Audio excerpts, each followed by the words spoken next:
There are three phases of Chinese companies making overseas acquisitions. Phase one, just primarily for natural resources. Phase two, they're actually looking or acquiring brands and capabilities so they can bring back to the home market to win.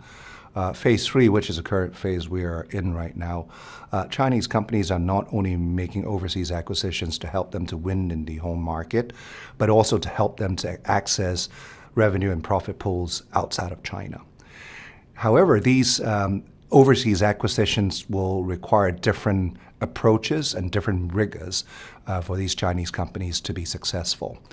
One example is DD. They acquired a Brazilian player called 99, and DD invested a lot of resources and time to do the homework properly, prepare for the investment. They spend a lot of time and resources on due diligence upfront. They look at the brand, the customer advocacy, the government regulatory environment, as well as assessing the scalability of the business model. They started in as a minority investor, and then over time they acquired full majority control. Another example is a company called Ruyi.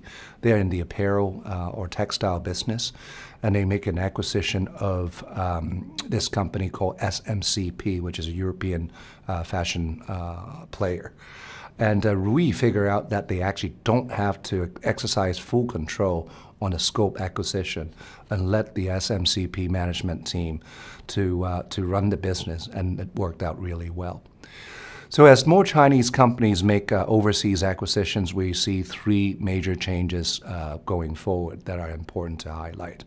Number one, the importance of investing the time and resources to do the homework, put in the rigor on diligence to assess the investment.